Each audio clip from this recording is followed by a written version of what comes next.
네, 먼저 저는 주식, 부동산, 글로벌 동향, 각종 재테크 등 경제에 대해서 다루는 유튜버입니다. 지금 국가적으로 위급한 상황이고 비상계엄령 이후 국내 증시는 더욱더 개판이 됐고 경제적 후폭풍이 몰려오는 걸 우려하고 있습니다. 그래서 영상 찍어 올리는 것일 뿐 그 어떤 정치적 색깔도 없으니 오해하시지 마시고요. 먼저 긴급 성명을 통해서 45년 만에 처음으로 비상계엄을 선포했고 약 6시간 만에 계엄 사태가 종료됐지만 그게 중요한 게 아니었음을 여실히 지금까지 보여주고 있습니다. 후폭풍이 몰려오고 있습니다. 한국 경제와 금융시장에 대한 신용 하락, 그리고 한국 투자에 대한 장기적 우려 상승, 정치적 불확실성, 그리고 외국인 자금 이탈, 그리고 국가 신용등급의 부정적 영향, 원화 가치 폭락, 환율 급등, 이런 후폭풍들이 차례로 쓰나미처럼 몰려오고 있습니다. 그간 쌓아올린 대외 신용도도 하락하고 해프닝으로 끝나기에는 한국 경제의 타격이 너무 큽니다. 렛츠고! 단순하게 생각하기에 비상계엄이 해제가 됐는데 무슨 상관이냐 이렇게 생각할 수도 있겠지만 이미 한국은 전세계에 위험한 나라로 인식이 퍼졌고요. 경기 침체도 지속되고 있고 불난집에 기름을 들이부었습니다. 오늘 하루종일 정치 속보로 정신이 없었는데요. 용산 대통령실에 한동훈 대표 그리고 추경호 원내대표가 방문해서 계엄 수습책에 대해 논의했는데요. 이때 윤 대통령이 계엄령 선포 이유가 듣고도 너무 황당합니다. 민주당의 폭거를 알리려고 계엄을 했다고 합니다. 이 계엄령 선포로 인해서 전 세계에 대한민국 국격이 얼마나 추락하고 불안감을 야기했는지 전혀 모르는 것 같습니다. 그냥 홧김에 한 걸로 밖에 볼 수 없습니다. 각 신문사에서는 윤 대통령의 계엄령 선포 이유가 끊이지 않는 가족 그리고 주변에 대한 의혹 그리고 우발성 그리고 판단 실책 그리고 야당의 위력 가시, 계엄령으로 인해서 국민들 트라우마를 다시 자극하게 됐고 용서받지 못할 일 같습니다. 어느 당을 떠나서 나라 위상을 높이고 트럼프 2기가 다가오는데 외교적으로 신경 써도 모자랄 판국에 경고만 하려고 계엄령을 선포하다니 믿기지가 않습니다. 그리고 오늘 군인권센터에서 육군에서 이상 징후가 제보되고 있다면서 2차 비상계엄 정황을 포착했다고 했습니다.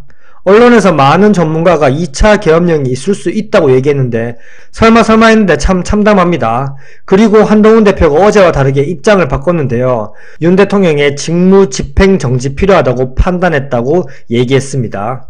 어젯밤 지난 계엄령 선포 당일에 윤 대통령이 주요 정치인 등을 반국가 세력이라는 이유로 고교 후배인 방첩사령관에게 체포하도록 지시했다는 사실이 확인됐고 그 체포한 정치인들을 과천에 수감하려고 했다고 구체적 계획이 있었던 것도 확인됐다고 합니다. 소름 돋네요. 하지만 이번 불법 계엄이 잘못이라고 인정하지 않고요. 또한 본인 지시를 따르지 않으면 경질시켜버리고요. 향후 또 비상계엄과 같은 극단적인 행동이 우려가 되기 때문에 한동훈 당대표가 발표한 겁니다. 이 발표로 인해서 안 그래도 좋지 않은 코스피, 코스닥이 추락했습니다.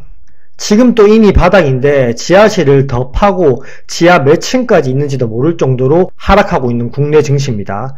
코스피는 6개월째 지금 하락하고 있고 코스닥은 9개월째 하락하고 있습니다.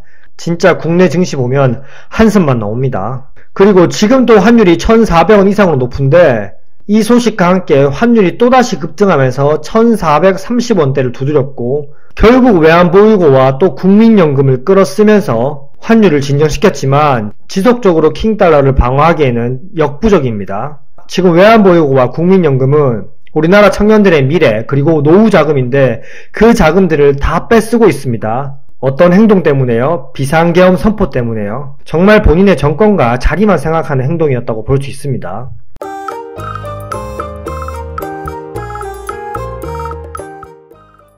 현재 외환보유고가 킹달러로 인해서 지속적으로 줄어들고 있는데 12월에 외환보유고가 또 발표되면 또 많이 줄었을 겁니다. 그리고 집권 이후에 외환보유고가 지속적으로 하락하고 있고 외화벌이도 시원치 않은데 정말 큰일 났습니다. 내일 윤 대통령 탄핵 소추안이 저녁 7시에 표결이 되는데요. 2시간 앞당겨서 5시에 할 수도 있다고 합니다.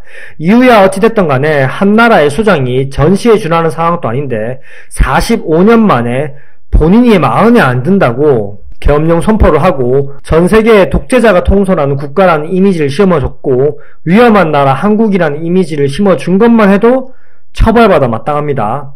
이미 엎질러진 물을 주워 담을 수 없잖아요. 주식시장이랑 환율 박살나는 거 보십시오. 개판입니다. 외신에서는 민주주의 국가에서 독재자 정권의 탄생이냐라는 말들이 많고요. 이미 한국은 북한과 전쟁 중인 국가인데 거기에 더해서 내란까지 일어날 수 있다는 위험한 나라로 인식된 게 가장 큰 문제입니다. 저는 정치에 대해서 뭐 이렇게 얘기하고 싶지 않고요. 그냥 이미 수출 둔화, 내수 경기 침체, 자영업자 100만 폐업 시대, 빈부격차가 상당히 벌어진 상황에 외교를 신경 써야 될 때 내부적인 문제만 다루고 있다는 게 정말 슬플 뿐입니다. OECD에서는 한국 경제 성장률을 지속적으로 하향하고 있고 이번 정치적 이슈가 빨리 끝나지 않는다면 내후년이 아니라 내년에도 1%대를 볼 수 있습니다. 그리고 또 미 국방장관 오스틴 장관이 아시아를 방문하면서 방한을 취소했습니다. 일본은 가는데요. 비상계엄 선포로 인해서 위험한 나라라는 인식 때문에 외교에도 문제가 생겼습니다. 이게 얼마나 국가적인 손해입니까? 트럼프 2기 출범을 앞두고 외교적으로 그리고 세계적으로 중요 이슈들도 체크해 나가고 따라가기 벅찬데 미국은 우크라이나와 종전 논의를 시작했는데 한국은 정치적 불확실성이 계속되고 있고 외교적으로 협상조차 하지 못하고 있습니다. 세계 글로벌 정상들이 만나는 자리에 현재 한국이 갈 수 있을까요? 간다고 해도 이미 그들은 죽은 정부와는 얘기하지 않겠다. 너희 나라 사정부터 돌보고 와라. 이렇게 얘기할 수도 있습니다. 실제로 트럼프가 그랬었죠. 하루빨리 이런 사태들을 정리하고 반도체 그리고 AI 경쟁력, 수출 경쟁력, 내수 침체를 끝낼 정책을 구상해야 하지 않을까요? 시간이 하루하루 지나갈수록 별 대수롭게 여기면 안됩니다. 내년 초 트럼프의 대중 간섭으로 인한 전이 리스크 등을 고려할 때 한국에 대한 신뢰가 즉각 회복되기도 어렵고요. 지금 글로벌 시대의 후폭풍이 지속적으로 오고 있습니다.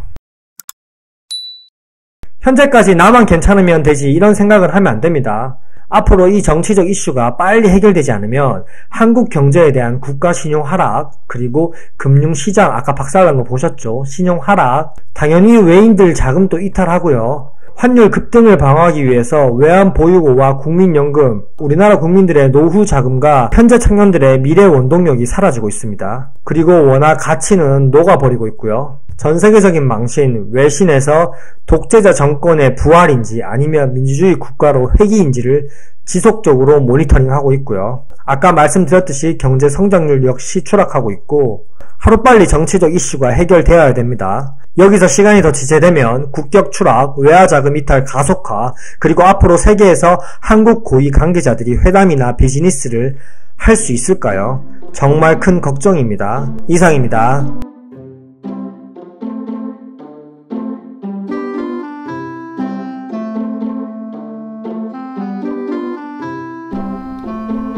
Why